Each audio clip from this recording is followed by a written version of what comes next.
Shalom, bendiciones, bendiciones a cada uno de los que se conectan como cada semana. Estamos contentos de que esté nuevamente con nosotros en el espacio de estudio donde nos hemos dado la tarea de estudiar las leyes relativas a los mandamientos. Cada semana estamos estudiando los mandamientos con el maestro Rico Cortés. En adición a ello, nos hemos dado la tarea de usar el Mishneh Torah de Ramban, este libro de aquí, el Mishneh Torah de Ramban, para ver las leyes que están alrededor de cada uno de los mandamientos. Sabemos que hay 613 mandamientos, pero alrededor de esos mandamientos hay muchas cosas que están corriendo y es bueno estudiarlas. ¿Por qué? Por dos razones. Primera, nos vamos a dar cuenta de que hay muchas cosas que estamos haciendo que no deberíamos estar haciendo. Y número dos, hay cosas que deberíamos estar haciendo que no deberíamos estar haciendo. Mire, hoy en este tiempo hay un gran debate y el debate es acerca de por qué voy a hacer algo que es rabínico, que fue impuesto por el hombre, que es hecho por el hombre. Pero a veces sin darnos cuenta, de la misma manera que nosotros decimos, yo no voy a hacer algo que es rabínico, que es puesto por el hombre, estamos haciendo cosas que son rabínicas, que son puestas por el hombre, que son parte de la tradición y no decimos nada. ¿Por qué? Porque muchas veces desconocemos el origen, pero como eso es algo agradable, es algo que nos gusta, es algo que no requiere muchas veces esfuerzo, bueno, pues está bien, pero las partes que requieren esfuerzo extra, muchas veces las tratamos de evitar. Y yo creo que a la medida que vamos estudiando, nos vamos dando cuenta de que observar la Torah es fácil. Es fácil cuando tenemos el entendimiento y cuando hemos llegado al nivel de decir, yo entiendo esto y ahora sé por qué lo hago. De esa manera es fácil. Ahora, llegar a ese punto es difícil. ¿Por qué? Porque hay muchas cosas que tenemos que cambiar. Hay muchas cosas dentro de nosotros que tenemos que mejorar. Y llegar a ese punto es difícil. Ahora, observar la Torah con ese entendimiento es fácil. El por qué lo hago, el para qué lo hago, cuál es la función y cuál es el propósito. Cuando yo tengo todo esto bien en claro, observar la Torah es fácil. ¿Por qué? Porque la Torah no se cuestiona. Muchas veces tratamos de cuestionarlo todo, pero cuando lo entendemos, lo validamos y lo sabemos, es fácil. Así es que el día de hoy vamos a terminar. De hecho, ya vamos a terminar el libro 3. Este es el libro 3. El libro 3 tiene que ver con el libro de los tiempos. Son dos partes, libro uno y libro 2. Hoy vamos a terminar la parte 2 del el libro 2, que es la parte de los tiempos. Y vamos a terminar con la última parte que tiene que ver con la Megilá. Leyes de la Megilá y leyes de Hanukkah. Dos partes que a veces tenemos problemas. En este libro hemos cubierto,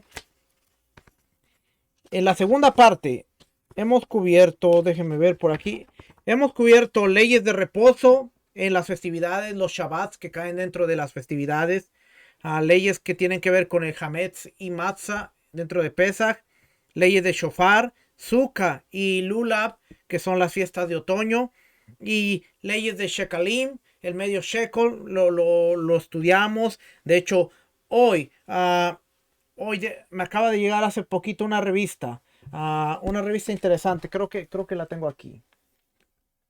No, esta no es. Esta es otra, por cierto. No, tampoco es. Estoy lleno de revistas, pero no está la que necesito. Estoy suscrito a varias revistas de arqueología porque me gusta mucho validar. De hecho, esta me llegó desde España. Una revista muy buena. La portada no es muy buena, pero el contenido es buenísimo. Se llama Arqueología Bíblica, el Templo de Salomón. Muy buena. Le decía que la portada no es muy buena porque esta portada está mal.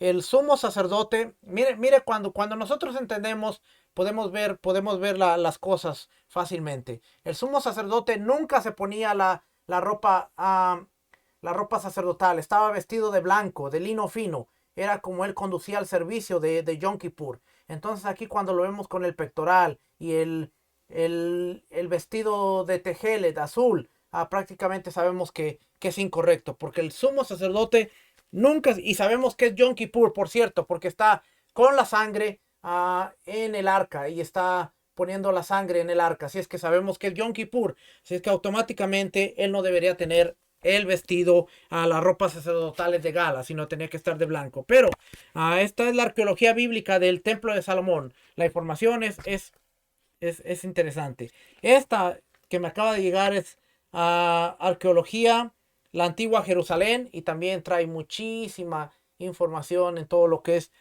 Jerusalén. Pero la otra que me acaba de llegar tiene que ver con los descubrimientos de Shiloh, donde estaba el tabernáculo. Y ahí se descubrieron unas monedas que datan de la historia del tiempo de David, del tiempo de antiguo de los reyes, donde la moneda, el shekel, tenía unas figuras. Y es interesante cuando vemos cómo la arqueología está validando todo lo que estudiamos. Si es que vimos el medio shekel, también estudiamos.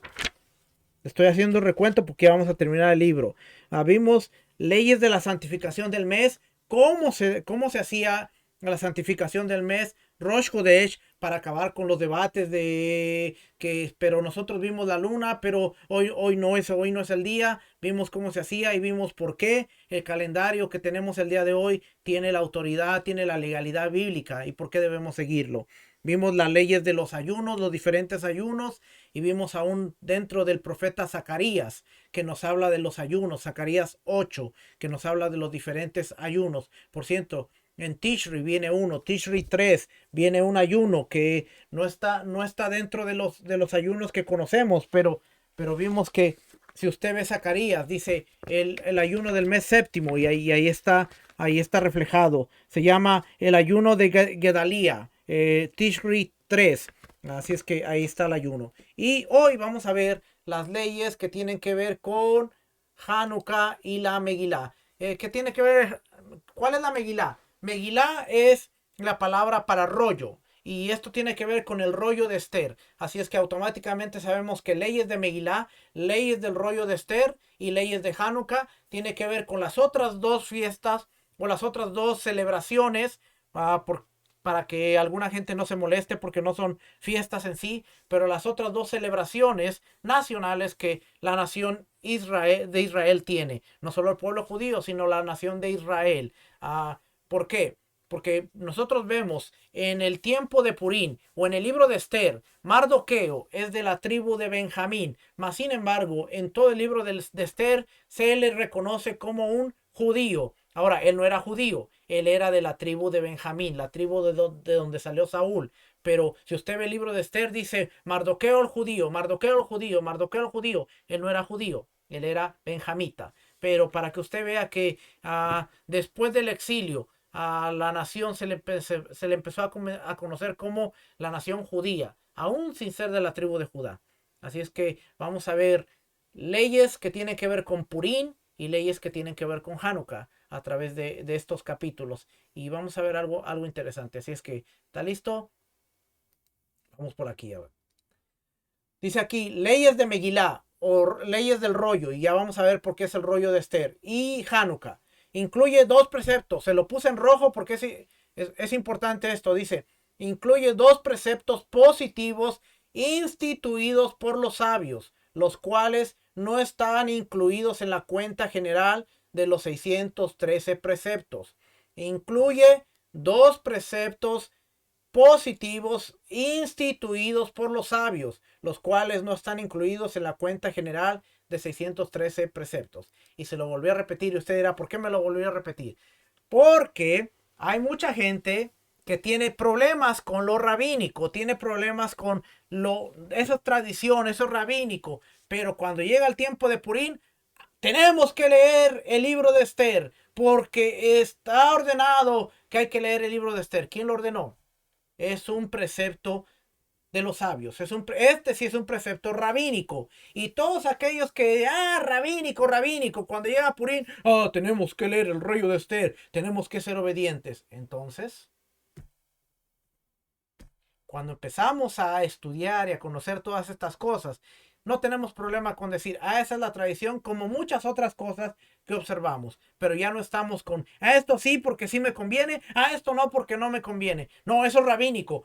Pero esto que es rabínico sí lo hago y no tengo problemas y le doy para adelante. Así es que todos aquellos que tienen problemas con lo rabínico no deberían leer el libro de Esther, porque ese es un precepto rabínico instituido por los sabios. Así que si usted tiene problemas con todo lo rabínico, no lo quiero escuchar cuando llegue el tiempo de Purim decir, es un mandamiento para nosotros leer el libro de Esther, porque usted no cree en lo rabínico, usted no cree en lo instituido por los sabios. Para que vea usted que cuando no estudiamos, no validamos la información, no entendemos las cosas, hay muchas cosas que se nos caen de la mata, como dirían por ahí. Es que, habiendo dicho eso, vamos otra vez. Entonces son dos preceptos instituidos por los sabios. ¿Okay? La explicación de estos dos preceptos se halla en los capítulos a continuación. Capítulo 1. El capítulo 1. Leer la Megilá en su momento preestablecido por los sabios. Y está entre paréntesis nuevamente, preestablecido por los sabios. Es un precepto rabínico. Es un precepto rabínico. Y como es sabido, es una institución de los profetas. Ver el Talmud Megilá 14a. Todos están obligados a escuchar su lectura. Hombres, mujeres, conversos y los esclavos liberados. Y se debe educar a los niños a hacerlo, aunque no estén obligados. E incluso los sacerdotes deben interrumpir su servicio en el gran templo y acercarse a escuchar la lectura de la Megilá. Asimismo, se debe interrumpir el estudio de la Torá para la lectura de la Megilá. Cuanto más cuanto más con respecto al resto de los preceptos de la Torá. Todos son aplazados por la lectura de la Megilá. La lectura de la Megilá no es aplazada por nada, excepto por un fallecido que no tiene quien lo entierre. El que se encuentra con él primero debe enterrarlo y luego debe proceder a la lectura de la Megilá. Tanto el que lee la Megilá como el que la escucha de quien la lee cumple con su deber. Este último es válido si la escucha de quien está obligado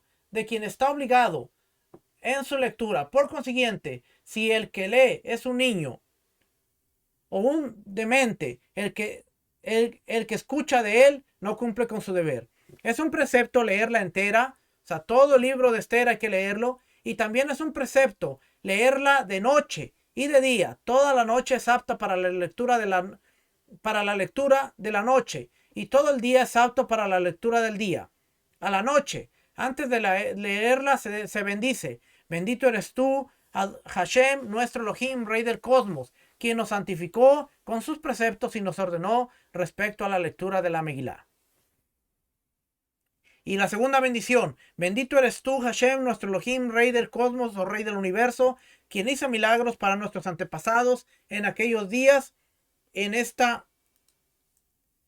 misma fecha. Y la tercera, bendito eres tú, Hashem, nuestro Elohim, Rey del Cosmos, quien nos dio vida, Sheheheyanu, nos sustentó y nos hizo llegar hasta este momento. De día no se debe bendecir Sheheheyanu, y en un lugar donde no se acostumbra a recitar una bendición posterior a la lectura, donde se acostumbra a recitar, se bendice. Bendito eres tú, Hashem, nuestro Elohim, Rey del Cosmos, el Dios que lleva a cabo nuestra lucha, defiende nuestros derechos, toma venganza del mal que nos fuera provocado, retribuye a nuestros enemigos de nuestra vida. Bendito eres tú, Hashem, el Dios que retribuye a todos los enemigos de su pueblo Israel, el Dios Salvador. ¿Cuál es la fecha de la lectura de la Megilá? Los sabios instituyeron varias, como expone en sus respectivos tiempos, Esther 9:31.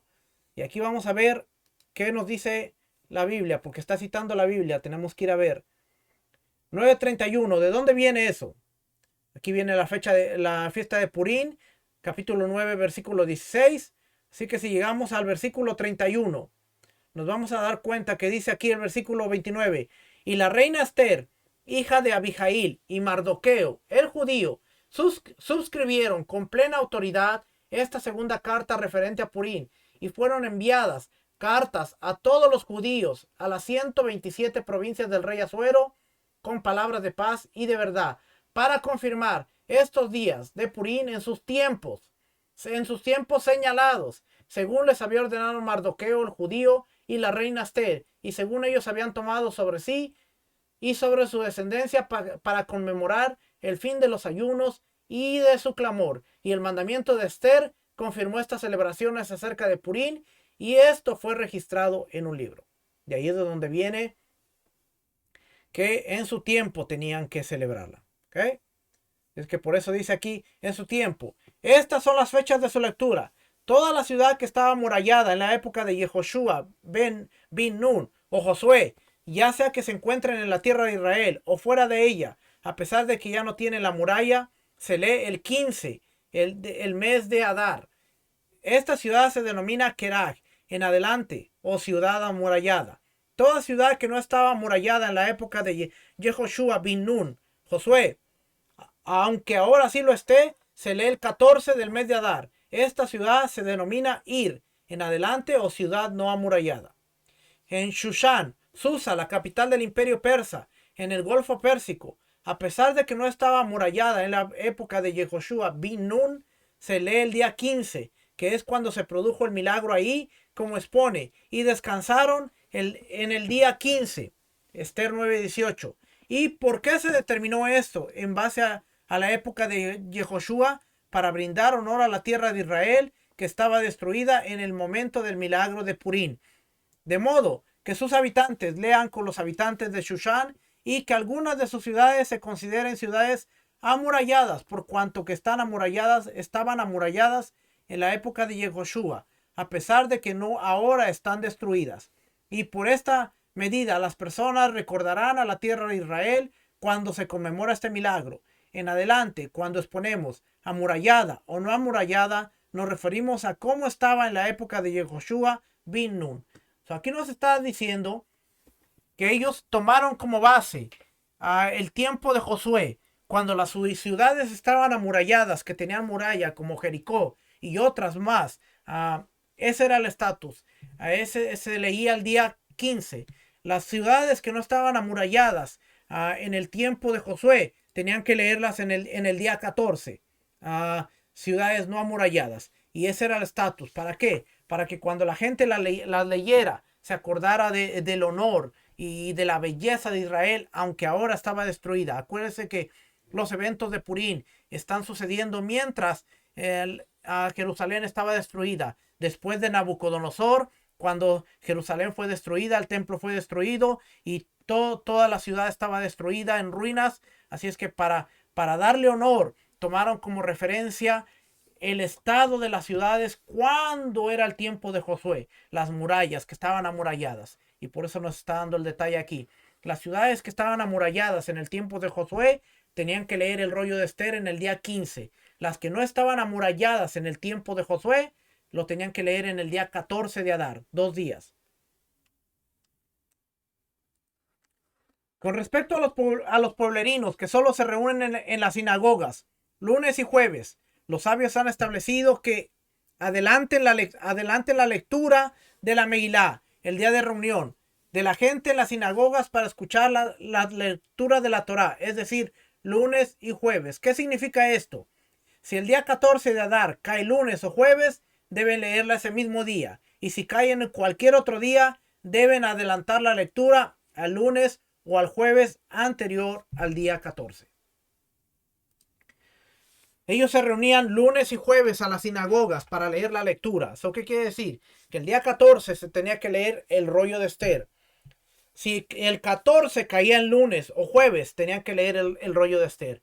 Si el 14 caía en cualquier otro día, por ejemplo, martes o miércoles, o viernes o domingo, entonces tenían que adelantarlo. Si caía en miércoles, bueno, el lunes que se reunían antes del miércoles o antes del martes, tenían que leerlo. Si caía en viernes, sábado o domingo, tenían que leerlo ese jueves, aunque fuera antes. Tenían que adelantarlo porque no se reunían en otro día. Se reunían lunes y jueves para leer la Torá en las sinagogas.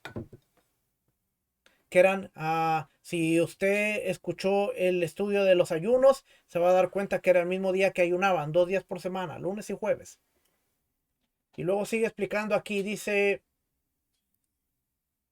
¿cómo es ello? Si el día 14 de Adar cae en domingo, se adelanta la lectura al jueves, que es el día 11. Si el día 14 cae en martes, se lee, me adelanté, era lo que le estaba diciendo, se lee el lunes, que es el día 13. Si el día 14 cae miércoles, se lee el lunes, que es el 12. Casi en todos los que se adelanta la lectura al día 14, no se debe leer con menos de 10 personas. El minyan, lo que ellos determinan en el minyan.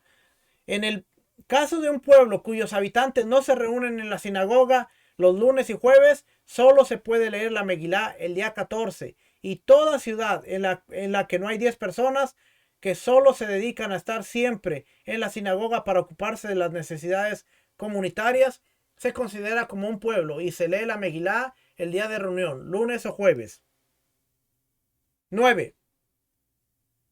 ¿Cuándo se aplica lo antedicho respecto a que se debe adelantar y leer la Megilá? En el día de reunión, lunes o jueves, cuando el pueblo de Israel tiene un rey. Esto es cuando hay un rey en Israel. Pero en la actualidad, solo se debe leer en su respectivo momento, el día 14 o el día 15 respectivamente.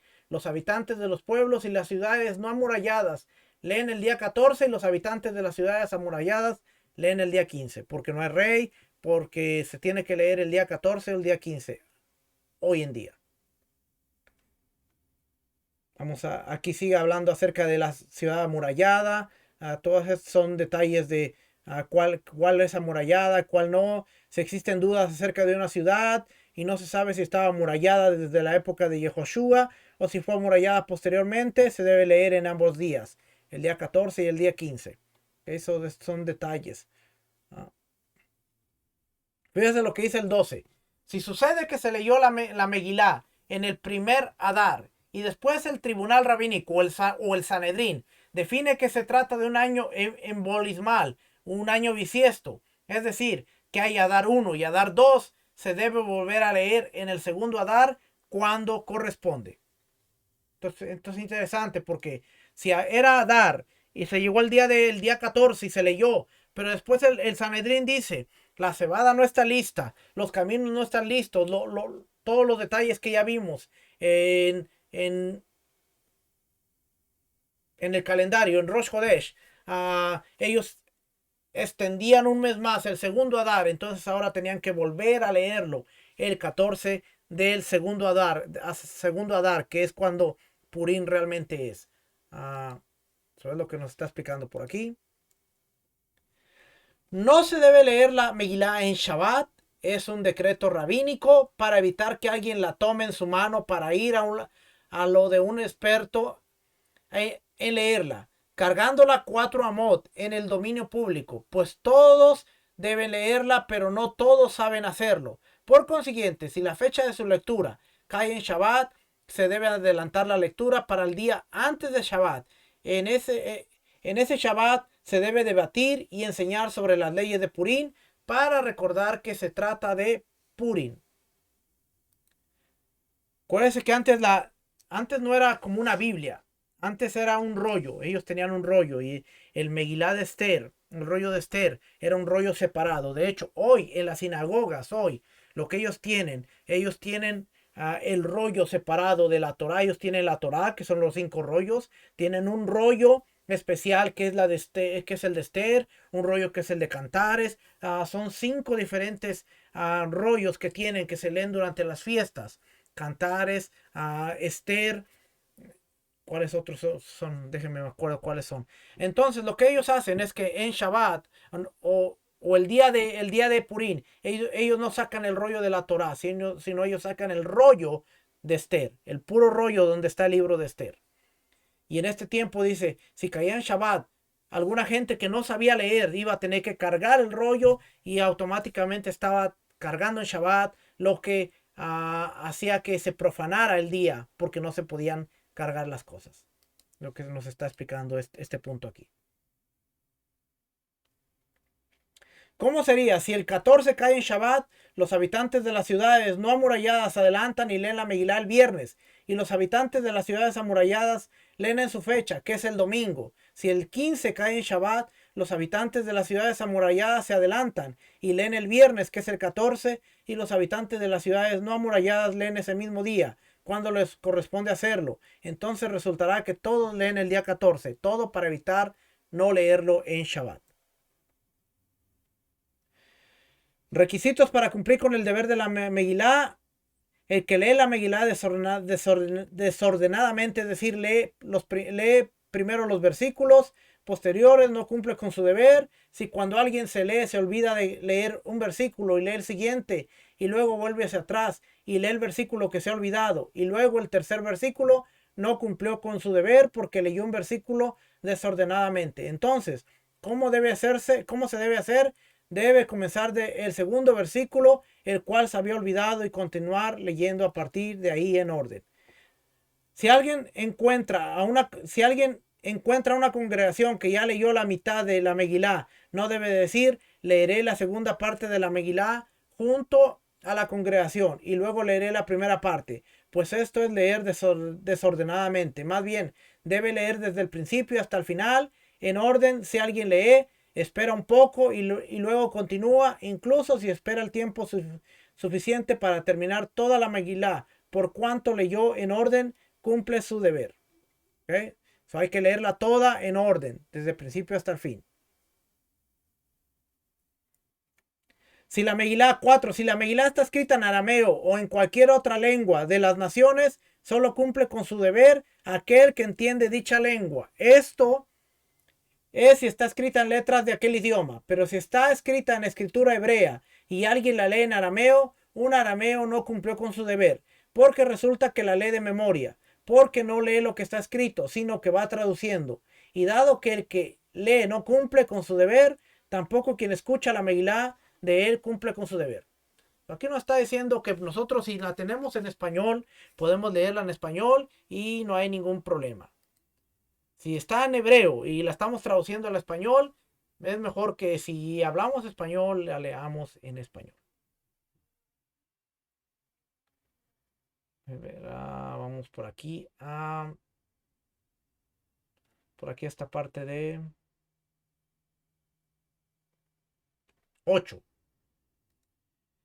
En una congregación no se debe hacer las lecturas de una Megilá escrita en un rollo con las otras escrituras que tuvieron, sino que se debe ser un rollo donde está escrito solo la Megilá.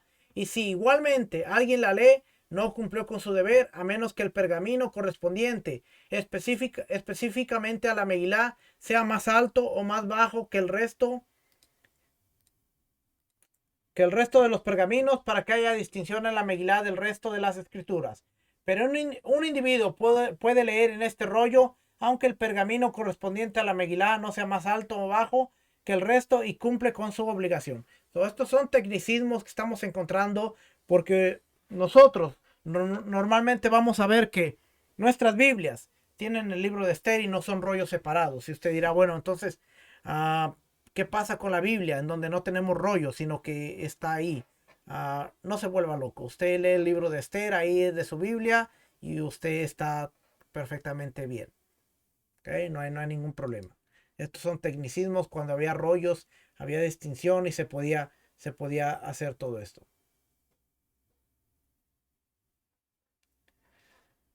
Vamos a ver aquí las conductas de Purim. Durante estos 2 días, que son el 14 y el 15 del mes de Adar, está prohibido pronunciar discursos fúnebres y ayunar. Esto se aplica a toda persona en cualquier lugar que se encuentre, tanto para los habitantes de las ciudades amuralladas que cumplen los preceptos de Purim, el día, que es el día 14, 15, solamente como para los habitantes de las ciudades no amuralladas, que lo hacen solo el día 14.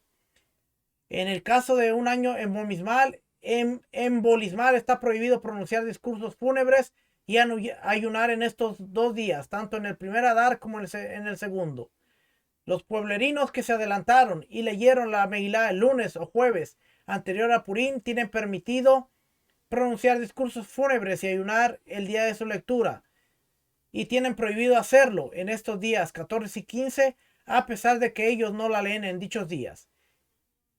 Eso, tiene que ver que por qué no pueden leer discursos fúnebres por el día de Purim.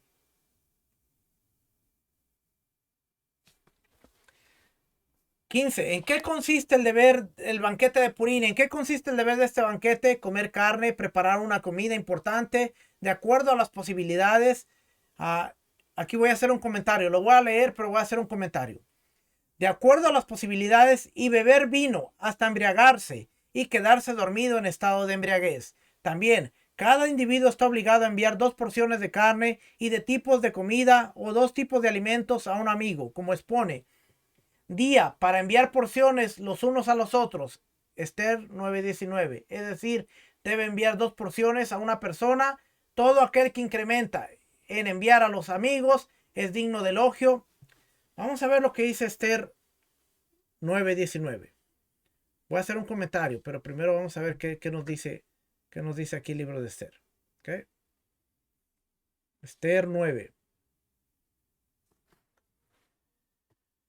En cuanto a los otros judíos que estaban en las provincias del rey, también se juntaron y se pusieron en defensa de su vida, y descansaron de sus enemigos, y mataron de sus contrarios a 75,000, pero no tocaron sus bienes. Esto fue el día 13 del mes de Adar, y reposaron en el día 14 del mismo, y lo hicieron día de banquete y de alegría.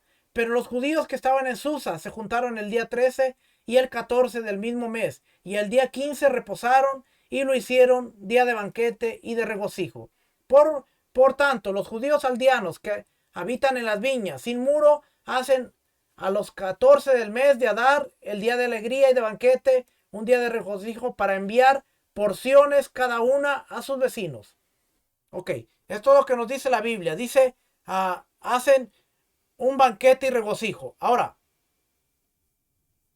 en esta parte es donde el judaísmo, el judaísmo toma la palabra regocijo con el vino. Y ellos han tomado esta parte en donde dicen, bueno, en Purín nosotros podemos emborracharnos hasta perder la razón. Y la Biblia en ningún momento dice que tú te emborraches hasta perder la razón. Y esto es algo que hay que decirlo, no es correcto. Celebrar Purín y emborracharte hasta que no sepas de ti, pierdes la razón y quedes tirado por ahí, es algo que ellos han llevado al extremo. Y a mucha gente de raíces hebreas esto sí les gusta y lo toman a bien. Puedo emborracharme hasta que ya no es el día que se me permite, se me da permiso emborracharme. No, no se te da permiso emborracharte, no tienes permiso de emborracharte hasta perder la razón. Dice regocijo, es un tiempo de regocijo, así como Shabbat es tiempo de regocijo y no te puedes emborrachar, así como las fiestas es tiempo de regocijo y no te puedes emborrachar. Puedes tomar vino, pero no te puedes emborrachar. Así es que tenemos que tener cuidado con esa parte porque el judaísmo interpreta el regocijo con embriaguez. Y usted ve, por eso es que muchas veces dicen, yo para qué voy a celebrar Purim si es una fiesta en donde disfraces, borrachera y todo esto. Es por el entendimiento y la interpretación que ellos le están dando a estos pasajes donde dice, hicieron banquete, comieron, se regocijaron, pero en ningún momento dice que se emborracharon hasta perder la razón. Purín es el día de la celebración de la victoria del pueblo, donde evitaron la aniquilación, pero no puede ser una excusa para emborracharse. Y le estoy leyendo este recurso que es Mishneh Torah, es un recurso judío, rabínico, pero no por eso le quiero que usted se vaya con la impresión de, mira, leyó a beber vino y emborracharse hasta quedar dormido. No, no.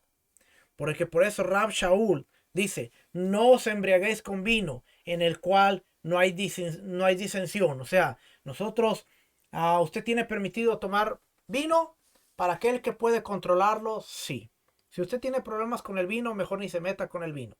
Si usted ha batallado con vino por mucho tiempo, mejor ni se meta. Pero si usted puede controlar una copa, 2 copas de vino, pero no se puede emborrachar. ¿Ok? Gracias.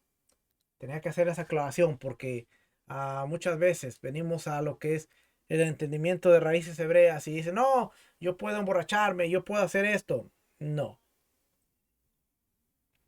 Entonces dice para mandar porciones, y ya leímos de dónde viene.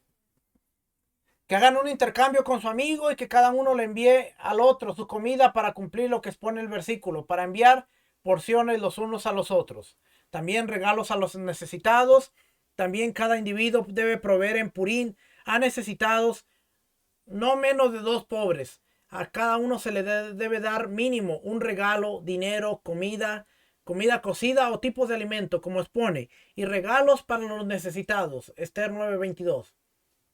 Es decir, 2 regalos a sendos pobres. No se debe ser meticuloso con el dinero que se reparte en Purín. Más bien, todo aquel que extiende su mano para tomar, se le da. El dinero destinado para repartir en Purín no debe cambiarse y usarse para otra causa de caridad. Así es que en Purín se acostumbra tener una sedacá aparte que usted va a usar únicamente para el día de Purín, para dárselo a un necesitado, para dárselo a alguien, a un pobre, esa es especialmente para Purín.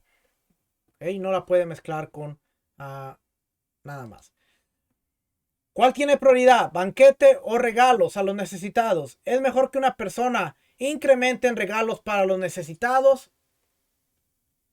en lugar de incrementar en sus propias comidas y envíos a sus amigos? Porque no existe mayor y más espléndida alegría que alegrar el corazón de los necesitados, huérfanos, viudas y conversos.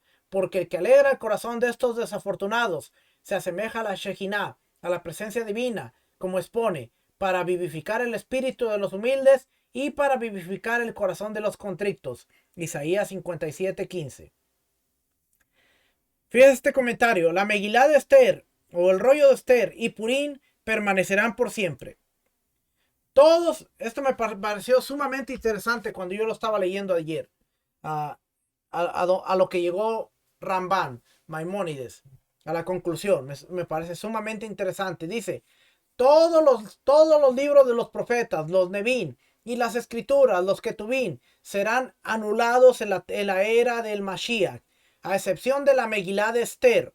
La misma permanecerá en el tiempo, tal como los 5 libros de la Torá y como las leyes de la Torá oral, que nunca se anularán. Oiga bien, nunca se anularán, a pesar de que la memoria de las desgracias desaparecerá, como expone, porque serán olvidadas las penas anteriores y ocultadas de mis ojos. Isaías 65:16. Y de todos modos, los días de Purín no desaparecerán, como expone, y estos días de Purín no pasarán de entre los israelitas, ni su memoria cesará de su descendencia. ¿A qué esta conclusión está llegando Rambán?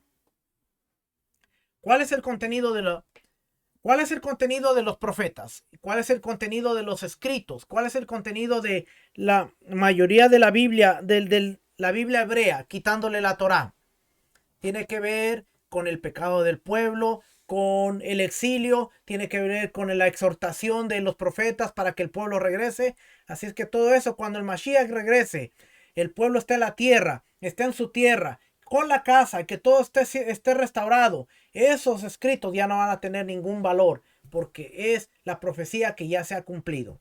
Mientras que Rambán dice, esos van a pasar, los profetas, los Nevín, los Ketubín, los escritos, van a pasar, serán anulados en la época del Mashiach. O sea que, ¿qué va a tener validez en el milenio? Rambán nos dice, en el milenio va a tener validez la Torá, los 5 libros de la Torá y todas las leyes de la Torá oral. Hermanos, a veces decimos, si al cristiano no le gusta la ley, cuando venga el Mashiach, va a tener problemas porque la va a tener que aceptar. Ahora yo le digo, si a algunos no les gusta la Torá oral, van a tener problemas porque en el reinado del Mashiach va a estar la Torá oral y va a estar vigente. Esa es la conclusión tan interesante a la que llega Rambán. ¿Qué va a tener validez en los tiempos del Mashiach? Dice los profetas, los Nevín y la escritura, los Ketubín. De ahí viene Tanaj, Torá, Nevín y Ketubín. La Torá va a ser válida. Los Nevín y los Ketubín serán anulados en la era del Mashiach. a excepción de la Megilá Esther. La misma permanecerá en el tiempo, tal como los 5 libros de la Torá y como las leyes de la Torá oral que nunca serán anuladas. ¿Por qué Rambán sacó esta conclusión? Porque Isaías 65:16 dice: serán olvidadas las penas anteriores y ocultadas de mis ojos. ¿Y qué hablan los profetas? ¿Y qué hablan los que tuvieron los escritos?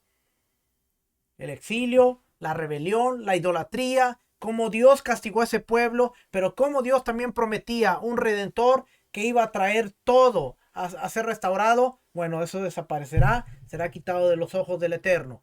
Pero, ¿por qué Esther va a permanecer? Porque Esther 9:28 dice: y estos días de Purín no pasarán entre los israelitas, ni su memoria cesará de su descendencia.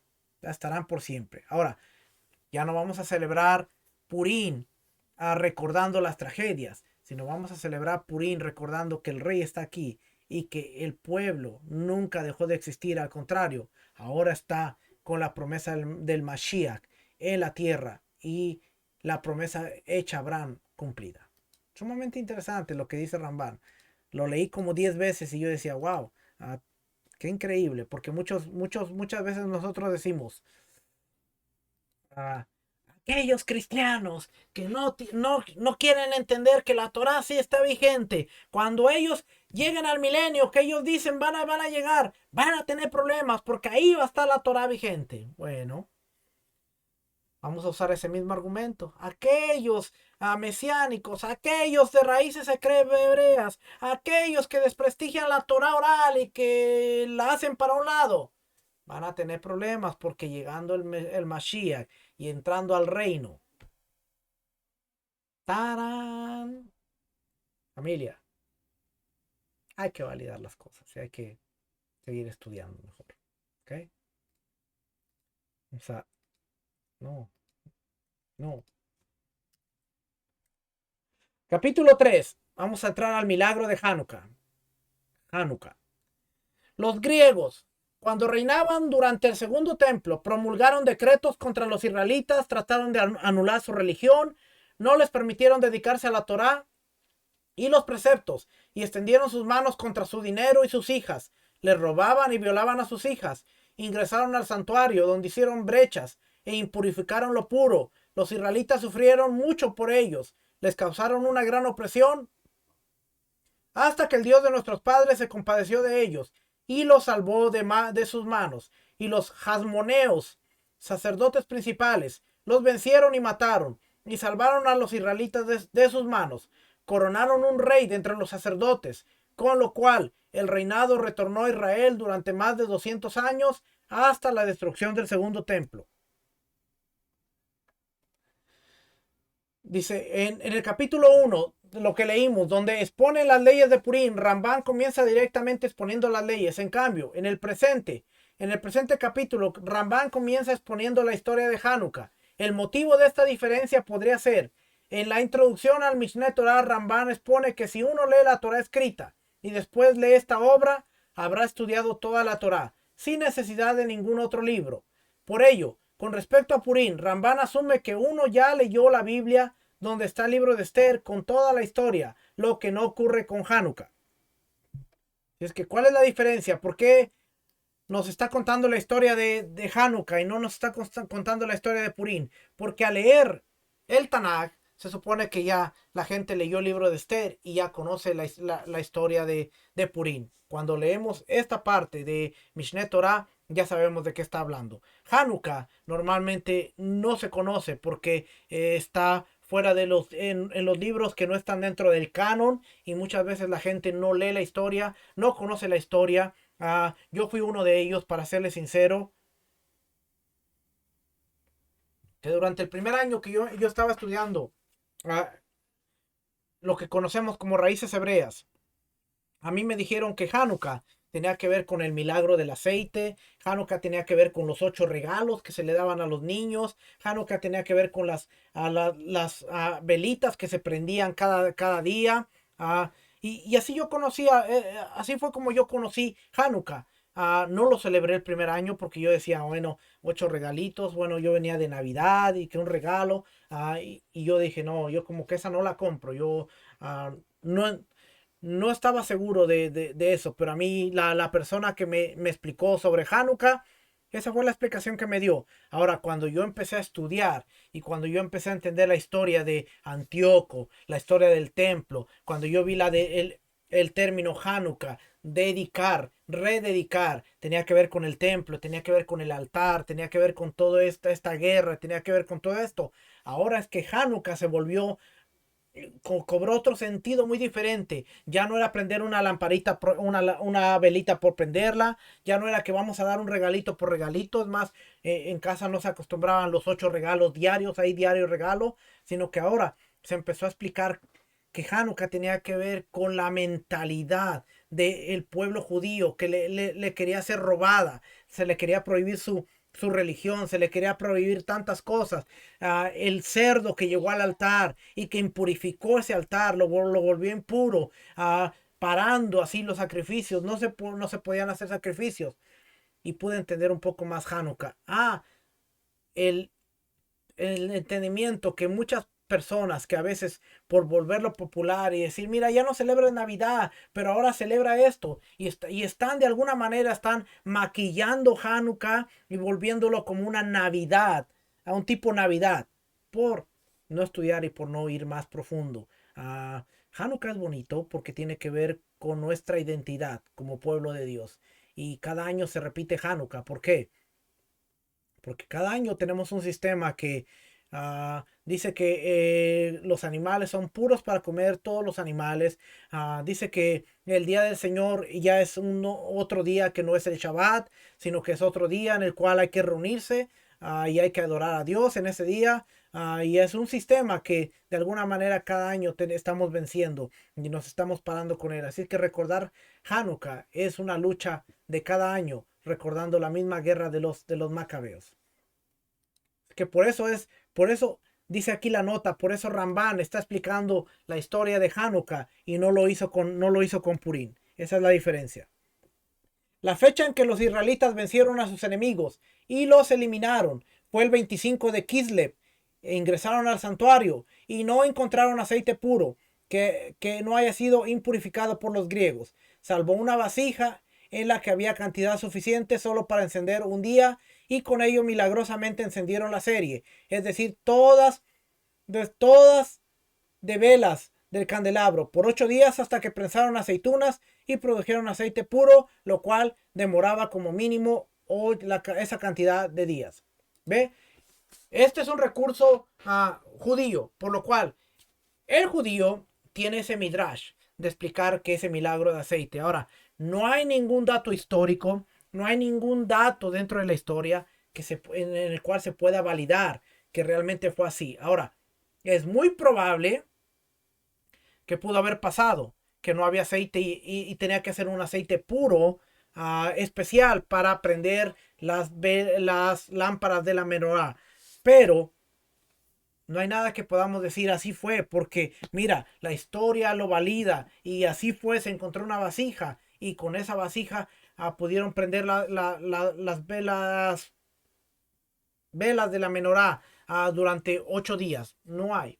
Es un midrash, es un cuento que tienen, que se ha transmitido por generaciones, pero más allá de las lámparas de la menorá, tiene que ver con la dedicación del altar. ¿Por qué? Porque el altar no podía ser usado hasta que fuera dedicado. Y para dedicarlo, de acuerdo a Levíticos, cuando se dedicó el primer altar, de acuerdo a Nehemías, cuando se dedicó el altar, cuando regresan del exilio, se necesitaban 7 días para dedicar el altar y al octavo día poder usarlo. Y esa parte sí la podemos validar bíblicamente, mandato de Dios, y es más creíble. Es decir, tiene que ver con el altar. ¿Por qué? Porque los macabeos reedificaron el altar y tenían que purificarlo por 7 días para el octavo sacrificar al animal y presentarlo en sacrificio. Así es que la historia del aceite, yo no estuve ahí, yo no sé si realmente pasó. Ah, puedo puedo decir que pasó, pero sería una cosa de especulación, de decir, pudo pasar, pero el altar, 100% puedo decir, se tardó 7 días para dedicarlo y al octavo día usarlo. Así es que esa sí esa sí la puedo decir. Lo del aceite es un cuento. Por consiguiente, los sabios de la generación, los sabios de aquella generación que por consiguiente establecieron los sabios de aquella generación que estos 8 días, comenzando de la noche del 25 de Kislev, serían días de alegría y alabanza, y que se debe encender velas al anochecer en las puertas de la casa, cada una de las ocho noches de Hanukkah, para dar a conocer y difundir el milagro histórico. Estos días se denominan Hanukkah. En ellos está prohibido pronunciar discursos fúnebres y ayunar como los días de Purim. Encender las velas de Hanukkah en estos días es un precepto de índole rabínica, tal como lo es la lectura de la Megilá. Y aquí voy a hacer otro comentario sarcástico. Prender las velas de Hanukkah es algo rabínico. Así es que si usted tiene problemas con lo rabínico, no puede leer el libro de Esther, no puede prender velas de Hanukkah, y si seguimos estudiando vamos a entender un montón de cosas que usted, que tiene problemas con lo rabínico, tiene problemas con la tradición, no debería estar haciendo. Porque o se coge las cosas en serio, o deja de andar vacilando de que esto sí, esto no, esto no, esto sí. Porque si usted tiene problemas con lo rabínico, no lea el libro de Esther, no diga Baruch Shem Kevod Mahutó Leolam Vaed cuando diga el Shema, no prenda velas de Hanukkah. Y mire que a medida que vamos a seguir estudiando, le voy a seguir añadiendo a la lista, para que cada que usted sepa, le voy a decir, no puede hacer esto, esto, esto y esto y esto. Pero como yo no soy policía y como yo no estoy al pendiente de lo que haga la gente, me da igual, usted puede hacer lo que usted quiera. Déjeme seguir leyendo. Todo el que tiene la obligación del precepto, de la lectura, de la Meilá, también tiene la obligación del encendido de las velas de Hanukkah. El que enciende la primera noche debe recitar 3 bendiciones. El que enciende las velas de Hanukkah. 1. Bendito eres tú, Hashem, nuestro Elohim, Rey del universo, Rey del cosmos, que nos santificó con sus preceptos y nos ordenó encender las velas de Hanukkah. 2. Bendito eres tú, Hashem, nuestro Elohim, Rey del cosmos, quien hizo milagros para nuestros antepasados en aquellos días, en esta misma fecha. 3. Bendito eres tú, Hashem, nuestro Elohim, Rey del cosmos, quien nos dio vida, Sheheheyanu, nos sustentó y nos hizo llegar hasta este momento. Todo el que ve el candelabro de Hanukkah encendido o la Hanukkía debe recitar las últimas 2 bendiciones.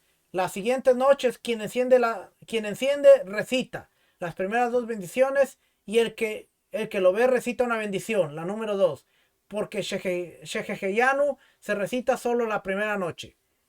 En el Halel, plegaria de alabanza, en cada uno de estos 8 días se debe recitar el Halel completo, bendiciendo antes: bendito eres tú, Hashem, nuestro Elohim, Rey del cosmos, que nos santificó con sus preceptos y nos ordenó recitar el Halel.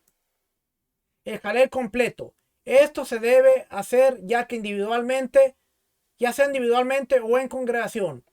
A pesar de que la lectura de Halel es un precepto rabínico, nuevamente, igual se recita: ¿quién nos santificó con sus preceptos y nos ordenó? Tal como se bendice por la lectura de la Megilá y el Erub, pues toda ordenanza rabínica en firme se debe recitar una bendición, y en efecto, Hashem nos ordenó seguir la ordenanza de los sabios.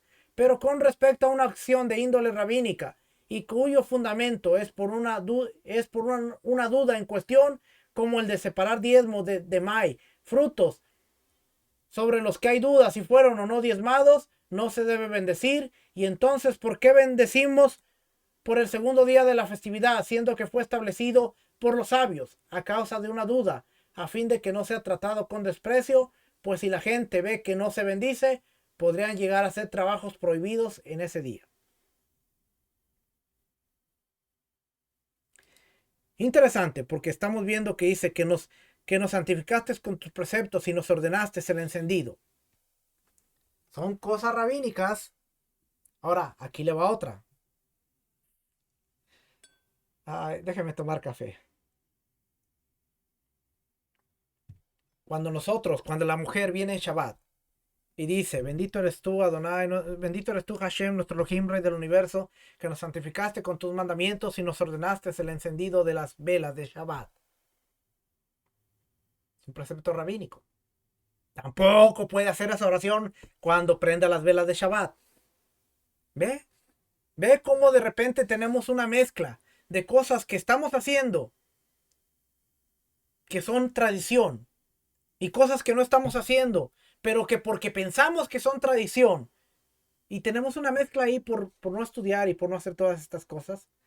¿Por qué decimos bendito eres tú? Entonces la pregunta es, ¿por qué decimos bendito eres tú, Dios nuestro Rey, Adonai o Hashem, Dios nuestro Rey del universo, si no fue establecido por Dios? Porque todo lo establecido por el Sanedrín viene con la autoridad de Dios y es un decreto que viene de parte de Dios. Y por eso es que aún en las velas de Shabbat, cuando la mujer ora, dice que nos santificaste con tus mandamientos y nos ordenaste encender la vela de Shabbat. Usted se lava las manos y usted dice que nos santificaste con tus mandamientos y nos ordenaste lavar nuestras manos.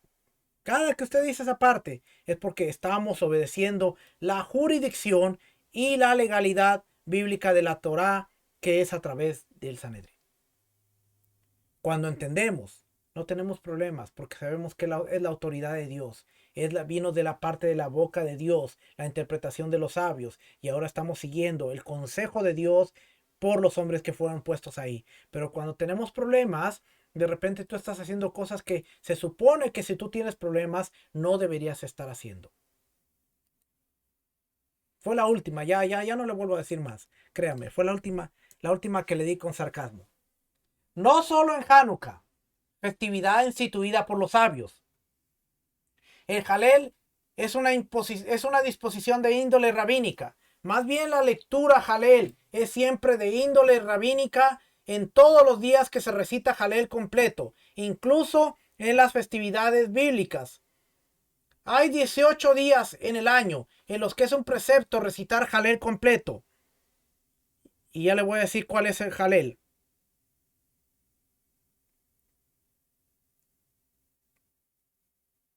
¿Cuál es el salmo? ¿Cuáles son los salmos Jalel?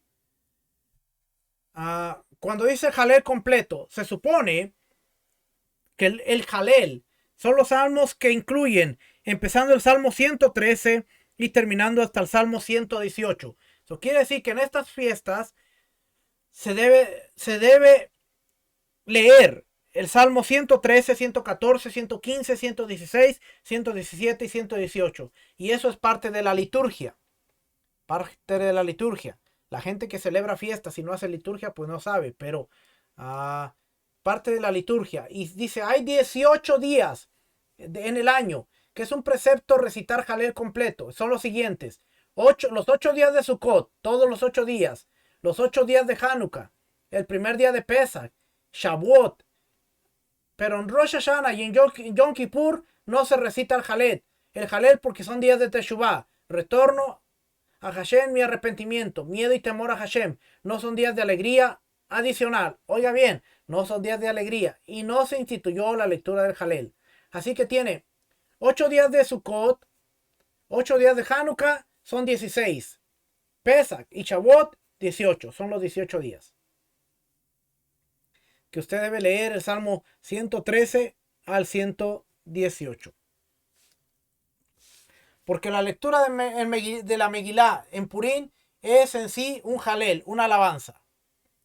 En los lugares donde se celebran las festividades, 2 días de festividad, o sea, fuera de la tierra de Israel, se recita jalel completo en 21 días. Quiere decir, 9 días de Sukkot, los 8 días de Hanukkah, los 2 primeros días de Pesach y los 2 días de Shavuot, porque se celebra 2 días, como vimos en leyes de la santificación del mes.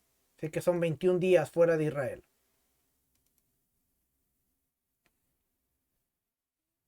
A ver por aquí, ya para terminar. No estamos hablando así en sí de las fiestas, son las leyes. Aquí el 10. Cada día que se lee el jalel completo, antes de recitar una bendición y el lugar donde se acostumbra a recitar también una bendición posteriormente, se le debe hacer. ¿Cómo se bendice posteriormente? Esta es la bendición después de leer el Salmo Jalel. Todas tus obras te alabarán, oh Hashem, y los piadosos y justos que cumplen tu voluntad, y todo tu pueblo, la casa de Israel, entonarán jubilosos agradecimiento a tu nombre, porque a ti, Hashem, es bueno alabar, y a tu nombre es grato cantar, y desde este mundo al otro mundo tú eres Dios. Bendito eres tú, Hashem, el Rey alabado y espléndido, viviente y perpetuo, y que reinará por siempre jamás. Esa es la bendición después de recitar los salmos Jalel.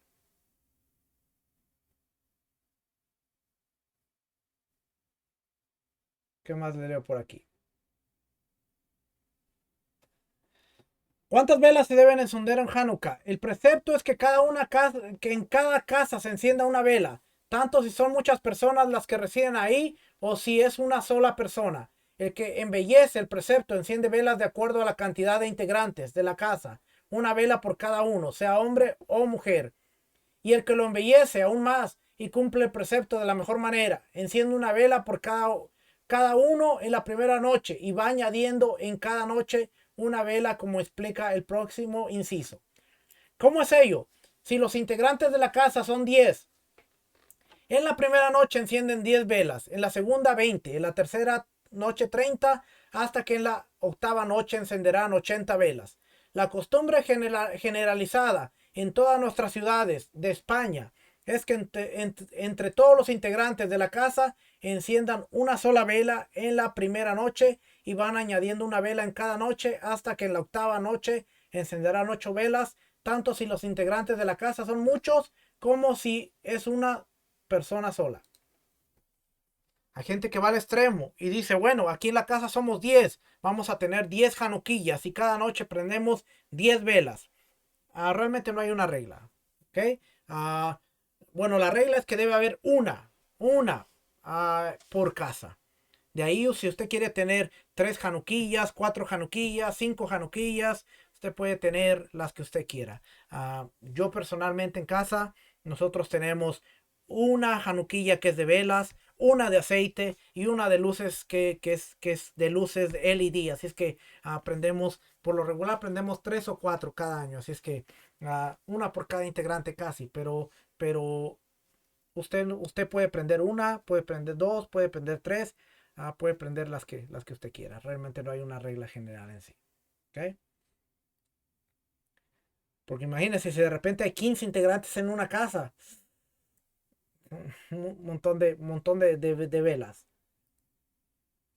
No se deben encender las velas de Hanukkah antes de la puesta del sol, sino durante la misma. No se deben atrasar ni adelantar, sino si alguien no encendió las velas de Hanukkah durante la puesta del sol, por olvido o transgresión, puede seguir encendiéndola hasta que deje de haber gente en la noche. ¿Y cuánto es este tiempo? Aproximadamente media hora o más. Después, media hora más después de la puesta del sol. Si pasa ese horario, ya no se encienden, porque como no hay más gente caminando en la calle, las velas no cumplen su función de difusión del milagro de Hanukkah. Es necesario colocar suficiente aceite en las velas para que siga ardiendo hasta que deje de haber gente en la calle. Si se enciende y se apaga, no es necesario volver a encenderla. Si permanece encendida después de que no hay más gente en la calle, si se desea apagar o sacarla, se puede hacer.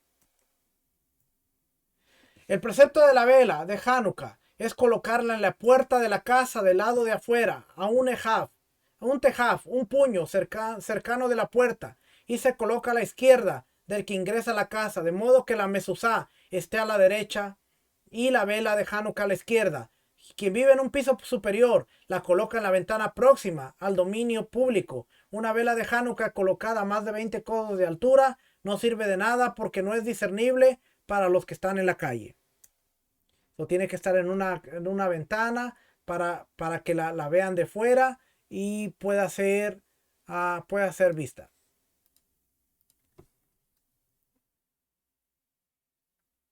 Y ya por último, 12. El precepto de la vela de Hanukkah es un precepto muy apreciado. El hombre debe ser esmerado con este para difundir el milagro e incrementar la alabanza a Hashem y agradecimiento a él por los milagros que hizo. A alguien que no tenga aunque alguien no tenga lo que comer, sino que se alimenta de la caridad, debe pedir prestado, vender su ropa para comprar aceite y velas y encender. Quien tiene para velas de Shabbat, quien tiene para la vela de Shabbat de su casa o para la vela de Hanukkah, es decir, tiene dinero solo para comprar una de las dos velas, o bien tiene para la vela de su casa o para el vino, para el Kiddush, en ambos casos la vela de Shabbat de su casa tiene prioridad en aras de la paz de su hogar, pues incluso el hombre de Hashem se borra en las aguas de la Sotá, del número 5:11, el ritual de las aguas amargas. Para hacer paz entre una persona y su esposa, grande es la paz. Toda la Torá fue dada para hacer paz en el mundo. Como expone, sus caminos son caminos de dulzura y todos sus senderos paz. Proverbios 3:17. Con esto terminamos y dice, bendito el misericordioso que nos provee su ayuda. Y este es el final del tercer libro con la ayuda de Hashem. Si es que hemos leído leyes de Shabbat, 30 capítulos, leyes del Erubín, 8 capítulos, leyes de reposo en el 10º día, Yom Kippur, 3 capítulos, leyes de las festividades de reposo, 8 capítulos, leyes de Hametz y Matzah, 8 capítulos. Así es que yo he leído, usted solamente me acompañó a leer un resumen, pero yo he leído 97 capítulos de este libro y los hemos estudiado todos. Dice aquí 97 capítulos de este libro. Leyes de Shofar, 8 capítulos. Leyes de Shekalim, 4 capítulos. Leyes de la santificación del mes, 19 capítulos. Leyes de los días de ayuno, 5 capítulos. Y leyes de la Megilá y Hanukkah, 4 capítulos. Y eso fue todo el libro 3. La próxima semana vamos a empezar el libro 4. Este libro se llama el Sefer Nashim, el libro de las mujeres. Así es que vamos a empezar a hablar temas que tienen que ver con... Déjenme le leo un poquito aquí Vamos a ver leyes.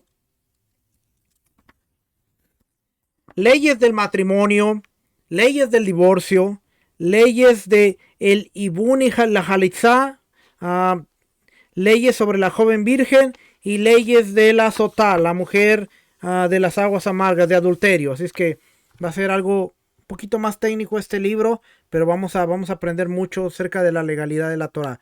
Leyes del matrimonio. Por ejemplo, leyes del matrimonio.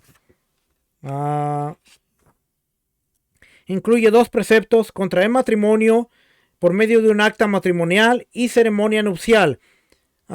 No intimar con una mujer sin mediar acta matrimonial y ceremonia pura. No negar a la esposa el alimento, la vestimenta ni la cohabitación, y fructificarse y multiplicarse de ella. Son 4 preceptos. Es que vamos a hablar acerca del matrimonio un poquito la próxima semana.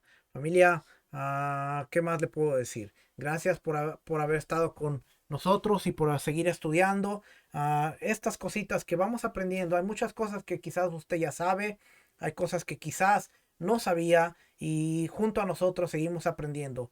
Lo esperamos la próxima semana, ya que vamos a hablar del libro de las mujeres y vamos a ver cómo la Torá tiene cuidado de la mujer. La mujer, la Torá honra a la mujer y la pone en un lugar de honra y de cuidado, pero la mujer también tiene que saber que ese lugar es especial y cómo honrar ese lugar para que su marido pueda honrarla aún más. Y ese es uno de los fundamentos de los matrimonios en sí, los matrimonios que caminan en Torah. Será hasta la próxima semana. Que el Eterno les bendiga, que el Eterno les guarde. Seguimos aprendiendo y seguimos estudiando la próxima semana. Shalom, bendiciones. Shalom.